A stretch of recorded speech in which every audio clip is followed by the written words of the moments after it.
Hey there, today on Big Al Books, I'm here to do a mid-month August reading wrap-up.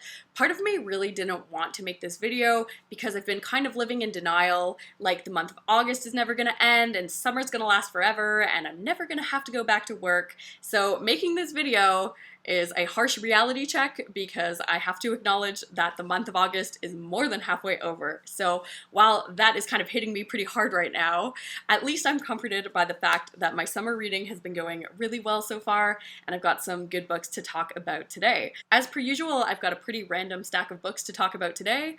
I've got one mammoth-sized read, a few books that I've been reading for my 20th century reading challenge, and one hilarious David Foster Wallace essay. So let's kick things off by talking about the mammoth-sized book that I finished this month.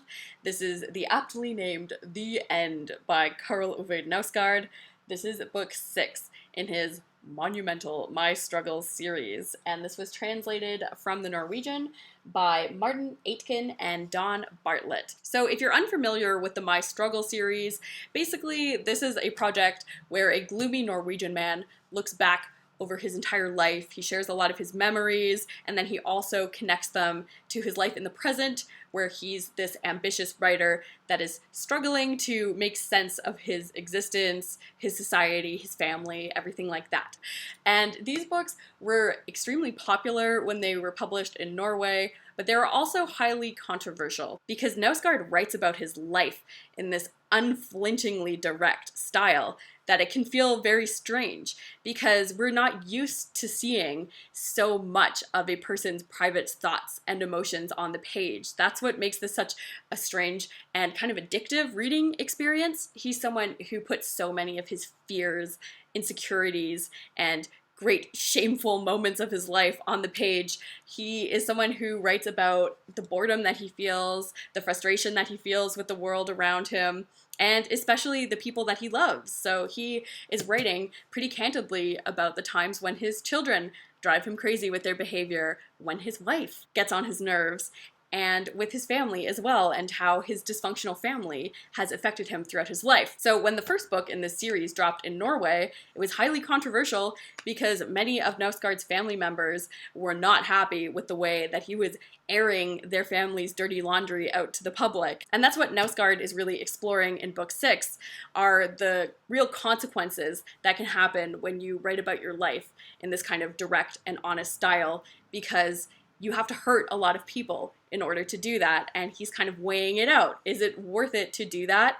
It really affects his mental health and his relationship with his family and the people that he's closest to, but yet he continues to feel this compulsion to keep writing about these moments from his real life in a way that is going to be hurtful to himself and others. And he just keeps repeating this cycle. So this book is structured into 3 parts. The first part is all about the fallout of book 2 and his uncle wanting to try to sue him to stop it from being published. It also deals with his relationship with his wife because he has to hand in book 2 to his publishers and he hasn't shown her the rough draft yet.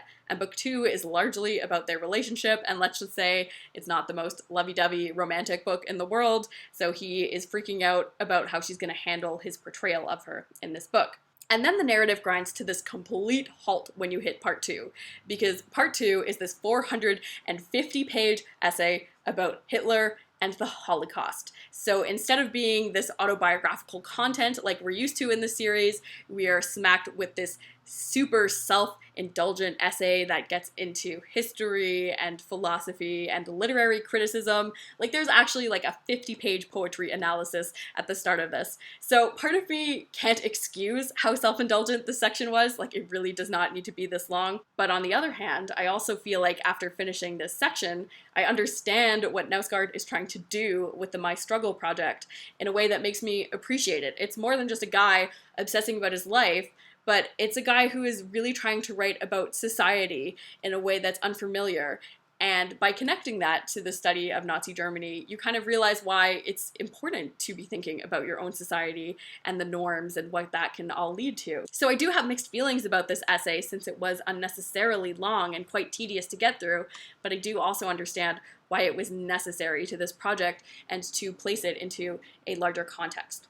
So there's that. And then after you go through all of that, Knausgaard returns to writing about his life, and the last section of the book has to do with one of his wife's psychiatric breakdowns. So again, fascinating stuff that he should not be writing about, but he can't help himself. He's done it again. Anyway, I've been talking about this book way too long for a wrap-up video, but what I can say is that I'm really glad that I made it through the entire My Struggle series.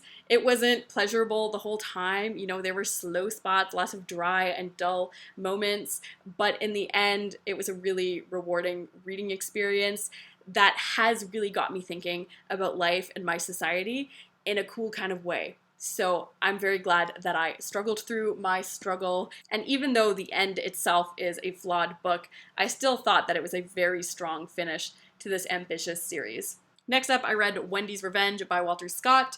I first discovered the Wendy comics back in June, and they're just about this young girl who wants to be an artist. She's trying to make it in her career, but she's also a hot mess, and she makes very poor, self-destructive decisions.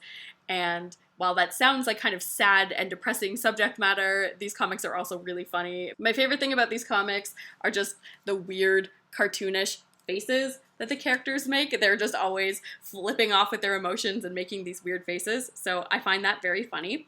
And Wendy's Revenge just served up more of the same drama. There were some adventures. Wendy has this existential breakdown, and then she goes to Japan, and then she tries to take down some sexist art industry insiders. So some good adventures were had, and I was just really happy to return to these characters. Next up, I read a few books in my 20th century reading project. If you missed it, I did an update video that I'll link below that's basically explaining this project. All I'm trying to do is read one book for each year of the 20th century, and this month I finished my first decade from the year 1900 to 1909, and the last book that I read from this decade was The Late Mattia Pascal by Luigi Pirandello, which was translated from the Italian by William Weaver. And I was looking into this William Weaver guy, and I realized that he translates mostly all of the Italian books that I read into English, except for those Ferrante novels behind me somewhere. But he does amazing work, and this was another great Italian novel that I'm so happy to have discovered through this project. I hazily remember reading a Pirandello play in one of my first year English classes, but this was my first time going into one of his novels, and I found this book to be so delightful. It's very absurd, very funny, and it's basically about this guy who gets trapped into a life that he doesn't really love. His family has been screwed out of all this inheritance money. He ends up marrying this girl, and he has to live with her and her mother, and they're not great people, and he's just very unhappy with his everyday life. And one day he decides to skip out and just go away for a little while to the French Riviera to gamble. He ends up winning all of this money, and on his train ride home, he reads a newspaper article that is an obituary for himself. And he gets really excited about this idea because now he is basically freed from his life and from all of his obligations. The people in his village all think that he's dead. He takes this as this form of ultimate freedom that he can now go off and do everything that he wants to do. So this book is kind of about his adventures and him coming to realize that there is really no such thing as absolute freedom with the human condition. That's not what ultimate happiness is for us. So he comes to these realizations. So it's one of those books that is addressing some very serious and meaningful themes, but does so in a very playful and fun manner. So I really enjoyed this one. Next up, I have a little Canadian classic, and that is Sunshine Sketches of a Little Town by Stephen Leacock. This book is a playful examination of small town living in Ontario, and I really didn't care for this book. This isn't an objectively horrible book, but the humor just came across as really quaint and corny and predictable, and I had just read Mattia Pascal, which is also a comedic book that's over 100 years old, and this one still felt so fresh and relevant that in comparison, Sunshine Sketches just felt like this dusty little antique on the shelf, and I just couldn't get into it. Now, I don't want to roast this book too much because I feel like it's pretty inoffensive. It's just trying to entertain the reader and to show them that really big dreams and passions and dramas do go down in small towns as well, even though they look pretty quaint on the surface. So I like that this book is having you laugh at the people in their small town, but not entirely at their expense. It's not a mean-spirited book, and it is also celebrating life in these slow, small towns and the close connections that the people have. So it is also quite a nostalgic look back on these towns as well. maybe one that I just personally didn't connect with, not being from a small town myself. So even though I didn't love most of what this book did, I will say that the undertaker in this town was really awesome. His name was Golgotha Gingham, and he was always so macabre and morose at every public gathering that he went to. So even though, while most of this collection didn't really click with me, there were still some funny characters and moments, so it wasn't entirely a waste of my time, at least. Moving on to the 1940s, I am slowly crawling my way through Samuel Beckett's trilogy. I'm about 2/3 of the way through now, having finished Molloy and Malone Dies. These novels are highly experimental, and they are really pushing the boundaries of what the novel is and what it can do and what its purpose is, because these books remove a lot of the things that most people really like about the novel, like a coherent plot or well-developed characters. A lot of these aspects are missing from these books, and they are very concerned with the idea of death and dying, and with this idea of having no control in your life and not knowing what you're doing, even when you're doing something really horrible, not really knowing why you're doing it. So they're very cryptic, and I can't say that it's been a very pleasurable reading experience. I'm actually finding that summer is not a great time to read these novels because I'm usually at the peak of my happiness during the summer months, and I feel like this book is just very depressing, and it really does bring me down reading this book and having me think so much about death and the meaninglessness of life. So I find these books are a bit of a come down, definitely more suited to the gloomier, colder months, I feel like, but also at the same time, they're very dense and they take a long time to read since they're usually written in like heavy, long paragraph structures. So I actually feel like even though they're not great summer reads, I have to read them in the summer because it's the only season where I really have the time to commit to them. So I've got really mixed thoughts on this trilogy. I was actually the most afraid of Molloy going into this thing because it's famous for starting off with this like 85-page long paragraph. And that was actually the section of this trilogy that I have enjoyed reading the most so far, because it was actually kind of humorous, and I could sort of sense that there was a story buried under there. Everything after that has been much murkier. I think I'll save my thoughts on the trilogy as a whole until I've finished The Unnameable, but what I can say from this point is that I can see that there are certain interesting things that are happening in this work. I can see why it's so highly regarded as this modern masterpiece, and yet at the same time, I have very little enjoyment while reading this book. So it's kind of one of those real intellectual experiences that to me has not been satisfying at all on an emotional or entertainment level. So this has been a bit of a challenge for me in that I'm not ever really excited to pick up these books, but I'm gonna push myself through them, and I've got less than 100 pages, so the finish line is in sight. Moving on to 1962, this is Ship of Fools by Katherine and Porter. I have owned an unread copy of this book for a very long time, so I'm glad I finally got around to this one, although I still haven't watched the famous film adaptation of this book, so I'm looking forward to that. But basically, this is a book set in the early 1930s about a passenger ship's voyage from Mexico over to Germany.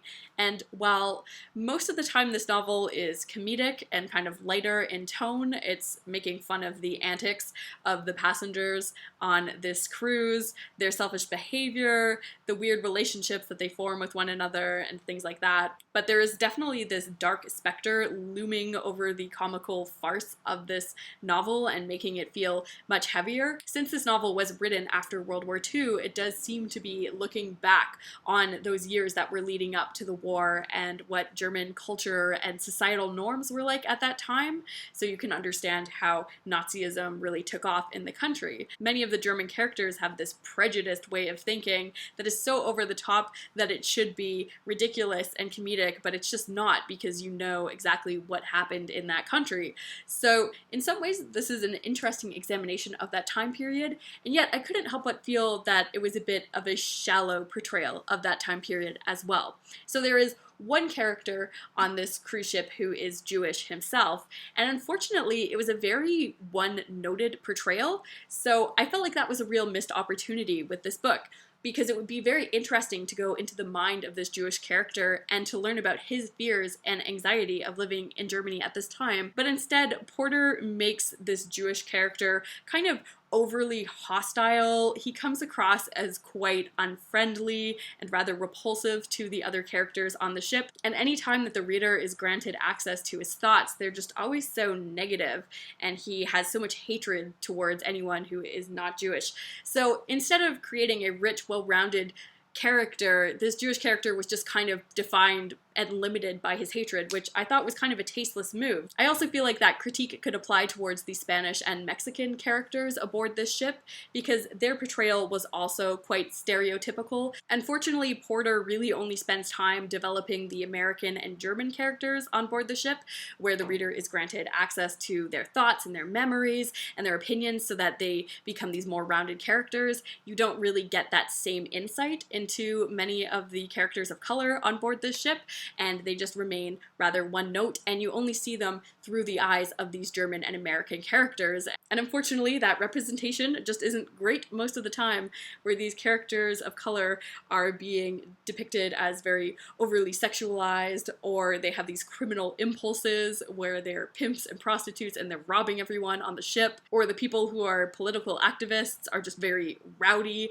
and uncivilized. So overall, I found this less than ideal representation something that frustrated me a lot while reading this book, and it did make this book feel pretty dated. I do really think that the story could have been stronger if Katherine and Porter could have extended more narrative point of view to these other characters on board the ship, because a lot of these German and American characters that we were spending time with weren't really that interesting, and I found myself pretty bored in their perspective. So I think it would have only strengthened the novel to have explored different kind of perspectives with people on the ship. But aside from that, I still found this to be a pretty entertaining read, and if you look at the front, there is quite a wide cast of characters, and yet I found it pretty easy to remember who everyone was and to be able to tell them apart. So I think Porter did a good enough job with her characterization that each person could stand on their own and she could pull off this multicast experience. So while I'm glad that I checked out this book, unfortunately I didn't love it as much as I was expecting to. After reading Ship of Fools, I was inspired to go back and revisit my favorite work of literature set on a cruise ship, and that is an essay by David Foster Wallace entitled A Supposedly Fun Thing I Will Never Do Again. Though there are some other great essays in this collection, I did just go back and reread the title essay, Supposedly Fun Thing I'll Never Do Again, which refers to the time that David Foster Wallace was paid by a magazine to take a luxury cruise for a week and just document his experience. The result is an absolutely hilarious 100-page essay where David Foster Wallace overly intellectualizes every facet of the cruise ship experience. Not only does he describe the juicy day-to-day details of how you spend so many hours of a day stuck on this cruise ship, but he also gets into some more theoretical ideas. He goes through all of this promotional material to explore what kind of fantasy the cruise line is trying to sell to the person taking the cruise, and he talks about this idea of luxury and being pampered and how that's something that we think is supposed to be fun and relaxing, and yet he found it to be an experience that caused a lot of despair in himself. I had such a good time rereading this essay, and I found it laugh out loud funny at so many points. I know that that's an expression that gets overused, but actually this book almost killed me in a variety of places, especially as Dave becomes increasingly paranoid on his trip because he has this antagonistic relationship with the ship's captain, and he becomes increasingly afraid that the captain is going to try to assassinate him with the ship's turbo vacuum powered toilets because he's been asking too many obscure questions. So as you can see, this essay is completely absurd and ridiculous, but it's so much fun. I had such a delightful time rereading this, and it was definitely one of the reading highlights of my summer so far. So I think I'm going to cut off my reading wrap up there for today. I actually have quite a few more books that I could talk about in this video, but I feel like it's already getting pretty long, and I'm already really sick of the sound of my own voice. So I think I'll spare both of us from that experience. So thanks so much for watching today's video, and I hope to see you again sometime soon in part 2.